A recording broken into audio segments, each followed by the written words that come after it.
അസ്സലാമു അലൈക്കും വറഹ്മത്തുള്ളാഹി. ഇന്ന് ലൈവായിട്ട് ക്ലാസ് എടുക്കാൻ ചില ബുദ്ധിമുട്ടുണ്ട്. നമ്മളെ പ്രിൻസിപ്പൽ അലീഷൻസ വന്നിരിക്കണം. അപ്പോൾ ഡിസ്കഷനും കാര്യത്തിലൊക്കെയാണ്. അപ്പോൾ ഞാൻ ഗ്യാപ്പ് കിട്ടിയപ്പോൾ കുറച്ച് ഭാഗം മാത്രമേ ടൈം ഉണ്ടാവുള്ളൂ തോന്നുന്നു. അപ്പോൾ വീഡിയോ എടുത്തിട്ട് നിങ്ങൾക്ക് യൂട്യൂബിൽ അപ്ലോഡ് ചെയ്യാം ഇൻഷാ അല്ലാഹ്. ബാക്കി നമുക്ക് അടുത്ത ക്ലാസ് എടുക്കാം. നീരാ ദേശായി നീരാ ദേശായി, വിഭൂതി പട്ടേൽ രണ്ട് പേര് ചേർന്നിട്ട് ഒരു പഠനം നടത്തുന്നുണ്ട്. രണ്ടുപേരും കൂടി ഒരു ആർട്ടിക്കിൾ തയ്യാറാക്കിയിട്ടുണ്ട്. അതിലൊരു കുറച്ച് കമ്മീഷനെ കുറിച്ച് പറയുന്നുണ്ട്. CNCC, ELUE, CU എന്ന് പറയുന്ന ചില കമ്മീഷനുകൾ അവർ highlights wage discrimination, general operation of woman, unemployment, അവരുടെ സ്ത്രീകളുടെ തൊഴിൽ രംഗത്തെ വിവേചനം. ഞാൻ പറഞ്ഞിട്ടുണ്ടല്ലോ, തൊഴിൽ രംഗം ഒരേ തുല്യമായിട്ടുള്ള അളവിൽ പുരുഷനും സ്ത്രീയും ജോലി ചെയ്യുന്ന സമയത്ത് പുരുഷൻ്റെ നേരെ പകുതി മാത്രമേ സ്ത്രീക്ക് ലഭിക്കുന്നുള്ളൂ. അവിടെ നടക്കുന്ന ഡിസ്ക്രിമിനേഷനുകൾ, ജനറൽ ഓപ്പറേഷൻ, സാധാരണഗതിയിൽ സ്ത്രീകൾ അനുഭവിക്കുന്ന പ്രശ്നങ്ങൾ, പീഡനം, മറ്റൊക്കെ. അൺഎംപ്ലോയ്മെൻറ്റ്, സ്ത്രീ സമൂഹത്തിന് ജോലി ഇല്ലാത്തത്, അത്തരം വിഷയങ്ങളൊക്കെ ഭയങ്കരമായിട്ട് ഹൈലൈറ്റ് ചെയ്തു. അങ്ങനെ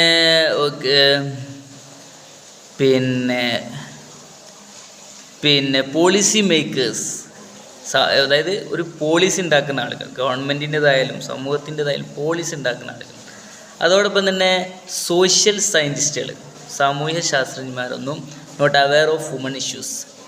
അപ്പോൾ അവരൊന്നും സ്ത്രീ സംബന്ധമായ വിഷയങ്ങളിൽ ഒട്ടും അവെയർ ആയിരുന്നില്ല. അപ്പോൾ ടു ആക്ട് വളരെ അത്യാവശ്യമാണ്. ഒരു ആക്ഷൻ, ഏതെങ്കിലും അർത്ഥത്തിലുള്ള ഒരു ഇടപെടലുകൾ ആവശ്യമാണ് എന്നാണ് ഈ കമ്മീഷൻ്റെ ഒരു റിപ്പോർട്ടായിട്ട് വന്നത്. ഓക്കെ, അവർ ചെയ്യാൻ ശ്രമിച്ച വിഷയം ഒരുപാട് ഇഷ്യൂകളെ, ഇത്തരം സ്ത്രീകൾ അനുഭവിക്കുന്ന ഒരുപാട് ഇഷ്യൂകളെ ഫോർഫ്രണ്ട് ആയിട്ട് അതായത് മുൻനിരയിലേക്ക്, സമൂഹത്തിൻ്റെ മുഖ്യധാരയിലേക്ക് കൊണ്ടുവരാൻ അവർ ശ്രമിച്ചു. Distress in health, unemployment, social status, political status അപ്പോൾ സ്ത്രീകളുടെ സാമൂഹികവും സാമ്പത്തികവുമായിട്ടുള്ള അവസ്ഥകൾ, അവരുടെ തൊഴിൽ രംഗത്ത് അനുഭവിക്കുന്ന പ്രശ്നങ്ങൾ, ആരോഗ്യരംഗത്ത് അനുഭവിക്കുന്ന പ്രശ്നങ്ങൾ, ഇത്തരം ഇഷ്യൂസൊക്കെ സമൂഹത്തിൻ്റെ മുഖ്യധാരയിൽ കൊണ്ടുവരിക എന്നതായിരുന്നു അവരുടെ ലക്ഷ്യം. അങ്ങനെ ICSSR, അതിൻ്റെ ഫുൾ ഫോമുകൾ കയ്യിലുണ്ടാവും, ജസ്റ്റ് നോക്കിയാൽ മതി. Fund to research project line university. അങ്ങനെ ICSSR എന്താണ്? ഈ പ്രൊജക്റ്റിനെ ഇംപ്ലിമെൻറ്റ് ചെയ്യാൻ വേണ്ടിയിട്ട്, അത് നടപ്പിലാക്കാൻ വേണ്ടിയിട്ട് യൂണിവേഴ്സിറ്റികൾ പ്രൊജക്റ്റ് ഇത് സംബന്ധിച്ച് റിസർച്ചുകൾ നടത്താൻ വേണ്ടിയിട്ട് ICSR ഒക്കെ ഫണ്ട് ചെയ്തു എന്നാണ് പറയുന്നത്. 1974 unit for research on woman in SNDT ബോംബെയിലുള്ള SNDTയിൽ റിസർച്ചിന് വേണ്ടിയിട്ട് ഒരു യൂണിറ്റ് തന്നെ ഉണ്ടായിരുന്നു. അങ്ങനെ 1985 അത് സെൻറ്ററായിട്ട് മാറി എന്നാണ് പറഞ്ഞത്. ഓക്കെ, പറയുന്നത് woman studies make impact on modern അക്കാഡമിയിൽ, ആധുനികമായിട്ടുള്ള അക്കാഡമിക് രംഗത്ത്, വിദ്യാരംഗത്ത് വുമൺ സ്റ്റഡീസ് ഭയങ്കര സ്വാധീനം ചെലുത്തി. അത് ടീച്ചിങ്ങിലൂടെ, ബൈ ട്രെയിനിങ്, റിസർച്ച്, സ്കോളർഷിപ്പ് കൊടുത്തിട്ടാണ്. Training, research, scholarship, teaching. Okay, അങ്ങനെ കഴിഞ്ഞ 3 നൂറ്റാണ്ടുകളിൽ വുമൺ സ്റ്റഡീസിൻ്റെ കാര്യമായിട്ടുള്ള പുരോഗതി. Woman studies movement have significant in 3 decades. 3 decade എന്നാൽ 10 വർഷം. ഈ 10 വർഷകാലങ്ങളിൽ വുമൺ സ്റ്റഡീസിന് കാര്യമായിട്ടുള്ള പുരോഗതികൾ ഉണ്ടായി എന്നാണ് പറയുന്നത്. ഓക്കെ, 21ാം നൂറ്റാണ്ടിൽ ഫെമിനിസ്റ്റ് പ്രസ്ഥാനങ്ങൾ, ഇൻക്ലൂഡിങ് എമർജൻസ് ഓഫ് ദളിത് പ്രസ്ഥാനത്തോടൊപ്പം തന്നെ ഫെമിനിസ്റ്റ് പ്രസ്ഥാനങ്ങൾക്കും ഒരുപാട് മുന്നേറ്റങ്ങൾ 21ാം നൂറ്റാണ്ടിൽ ഉണ്ടായിട്ടുണ്ട്. അതിൽ കുറച്ച് കമ്മീഷൻ്റെയും കുറച്ച് പുരോഗതി ഉണ്ടാക്കിയ കുറച്ച് പ്രസ്ഥാനങ്ങളുടെ പേര് 27ാം പേജിൻ്റെ അവസാന ഭാഗത്ത് പുസ്തകത്ത് പറയുന്നുണ്ട്. അത് ജസ്റ്റ് നോക്കിയാൽ മതി, നേരെ ഒന്ന് വായിച്ചാൽ മതി. കുറച്ച് കമ്മീഷൻ്റെയും മറ്റൊക്കെ പേരാണ്. ഓക്കെ, വുമൺ സ്റ്റഡീസ് ഒരുപാട് സ്ത്രീകൾ അനുഭവിക്കുന്ന ഒരുപാട് ഇഷ്യൂസിന് എവാലുവേറ്റ് ചെയ്തു എന്നുള്ളതാണ് ശേഷം പറയുന്നത്. ഓക്കെ, അതിൽ ഉദാഹരണം പറഞ്ഞാൽ വയലൻസ്, സ്ത്രീകൾ അനുഭവിക്കുന്ന പീഡനങ്ങൾ, പ്രശ്നങ്ങളൊക്കെ ഉണ്ട്, ഒരുപാടുണ്ട്, എന്നൊക്കെ അഡ്രസ്സ് ചെയ്തു എന്നാണ് പറയുന്നത്. അങ്ങനെ ഓക്കെ, സോഷ്യൽ എന്ന ഒരു നോഷൻ, സോഷ്യൽ എന്ന സങ്കല്പത്തെ എന്താക്കാൻ പറ്റി, റീഡിഫൈൻ. ഇപ്പോൾ സമൂഹം എന്ന് പറഞ്ഞാൽ അത് കേവലം പുരുഷന്മാർ അല്ലെങ്കിൽ ആ അർത്ഥത്തിലുള്ള വരണ്യരായ ആളുകൾ എന്ന ചിന്താഗതിയിൽ നിന്നും അതിനെ റീഡിഫൈൻ ചെയ്യാൻ, വീണ്ടും ഒരു പുനർനിർവചിക്കാൻ സാധിച്ചു എന്നുള്ളതാണ് വുമൺ സ്റ്റഡീസിൻ്റെ വലിയൊരു നേട്ടം. ഓക്കെ, അപ്പോൾ ക്ലാസ് വർഗീകരണം അത് ഭയങ്കര പ്രശ്നമാണ്. രണ്ട് ഇഷ്യൂസിനെ പറയുന്നത്, ഒന്ന് ക്ലാസ്, പിന്നെ സ്ത്രീ സമൂഹം അനുഭവിക്കണം അല്ലെങ്കിൽ സമൂഹത്തിൻ്റെ ബാലൻസിനെ തടസ്സം ഉണ്ടാക്കിയ രണ്ട് കാര്യങ്ങൾ. ഒന്ന് ക്ലാസ്സാണ്.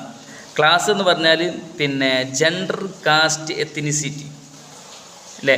ജെൻഡർ പ്രശ്നമുണ്ട്, കാസ്റ്റ് പ്രശ്നമുണ്ട്, എത്തിനിസിറ്റി ഒക്കെ പ്രശ്നം തന്നെയാണ്. പക്ഷെ അതിനേക്കാൾ ഒക്കെ ഈ വർഗീകരണം, ക്ലാസ്സാണ് ഭയങ്കരമായിട്ടുള്ള പ്രശ്നം ഉണ്ടായത്. അപ്പോൾ സമൂഹത്തിൽ ഏറ്റവും മുന്നിൽ നിൽക്കേണ്ട ആളുകൾ ഇവർ പുരുഷന്മാർ, പിന്നെ ആ പുരുഷന്മാരിൽ തന്നെ വരണ്യരായ ആളുകൾ, ഇനി സ്ത്രീകളെ നിർത്തണമെങ്കിൽ തന്നെ സ്ത്രീകളിൽ വരണ്യരായ ആളുകൾ. ഇങ്ങനെ ഈ വർഗീകരണം എന്നത് സമൂഹത്തിൽ ഭയങ്കരമായിട്ടുള്ള പ്രശ്നങ്ങൾ ഉണ്ടാക്കിയിട്ടുണ്ട്.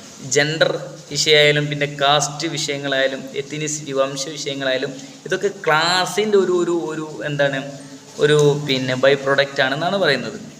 ഓക്കെ,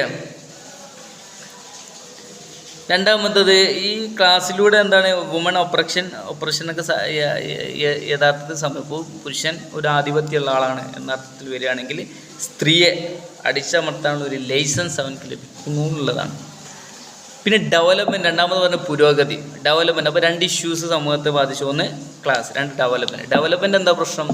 ഡെവലപ്മെൻറ്റ് എന്ന് പറഞ്ഞാൽ ജെൻഡർ കൺസേൺ ഇല്ലാത്ത, അതോടൊപ്പം തന്നെ മാർജിനലൈസ്ഡ് ആയിട്ടുള്ള, അതായത് സമൂഹത്തിൽ മാറ്റി നിർത്തപ്പെട്ട ആളുകളുണ്ടാകും, അപരവൽക്കരിക്കപ്പെട്ട ആളുകൾ, അവരെ പരിഗണിക്കാത്ത, അതോടൊപ്പം തന്നെ ജെൻഡർ ഇഷ്യൂ, ജെൻഡറുമായി ബന്ധപ്പെട്ട കാര്യങ്ങൾ കൺസേൺ ചെയ്യാത്ത, സ്ത്രീ പുരുഷൻ എന്ന അല്ലെങ്കിൽ സ്ത്രീ സമൂഹത്തെക്കുറിച്ച് താഴെയുള്ളതാണ് അവർ ഉയർത്തിക്കൊണ്ടുവരാനുള്ള ശ്രമങ്ങളൊന്നും ഇല്ലാത്ത ഡെവലപ്മെൻറ്റ്.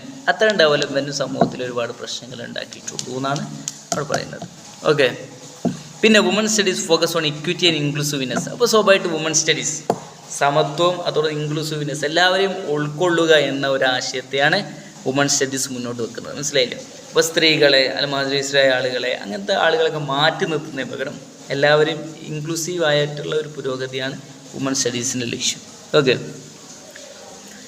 പിന്നെ woman studies woman centred now expanded അല്ലേ? വുമൺ സെൻറ്റേഡ് എന്ന ഒരു ചിന്താഗതി, സ്ത്രീകളെ മാത്രം സെൻറ്ററാക്കുക എന്നതിനപ്പുറം അത് പിന്നെ സമൂഹത്തിൽ പ്രശ്നം അനുഭവിക്കുന്ന, മാറ്റി നിർത്തപ്പെടുന്ന ആളുകളുണ്ടാവും, അവരെ എല്ലാവരെയും കൂടി പരിഗണിക്കുക എന്നതായിരുന്നു ലക്ഷ്യം അല്ലേ? ജെൻഡർ നോൺ നോർമാറ്റീവ് പേഴ്സൺസ്, ട്രാൻസ്ക്യൂർ ഒക്കെ നമുക്ക് ഇൻഷാല്ലാ പറയാം അല്ലേ? ട്രാൻസ്ജെൻഡറായ ആളുകളുണ്ടാവും, പുരുഷൻ സ്ത്രീ ആവണം, സ്ത്രീക്ക് പുരുഷൻ. അപ്പോൾ ഇന്നലെ ഞാനൊരു വീഡിയോ കണ്ടുപോയി, എലോൺ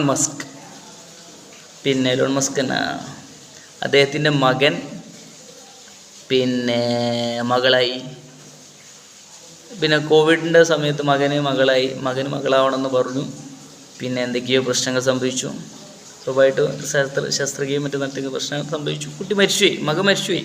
അദ്ദേഹം വന്നത് ഈ ആശയം കൊണ്ട് എനിക്ക് എൻ്റെ മകനെ നഷ്ടമായി എന്നൊക്കെ പറയുന്നത്. അപ്പോൾ ഇത് ഇവിടെ പറയുന്നത് എന്താ വെച്ചാൽ ക്യൂർ അല്ലെങ്കിൽ ട്രാൻസ്ജെൻഡർ ആയിട്ടുള്ള അല്ലെങ്കിൽ നോൺ നോർമാറ്റീവ്, നമ്മൾ നോർമൽ എന്ന് വിചാരിക്കുന്ന ഹെറ്ററോസെക്സൽ, സ്ത്രീ പുരുഷ ബന്ധം അല്ലാതെ പലതും ഉള്ളുണ്ട്, ശവരതിൻ്റെ മൃഗരതിയുണ്ട്, അങ്ങനെ പല സാധനങ്ങളുണ്ട്.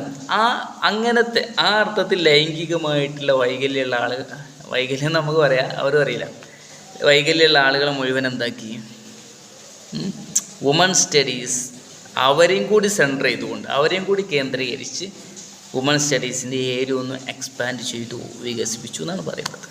ബാക്കി ഭാഗം നമുക്ക് നാളെ നോക്കട്ടെ, ഇന്ന് ചെറിയ തിരക്കുണ്ട്. ഇൻഷാ അല്ലാഹ്. അസ്സലാമു അലൈക്കും.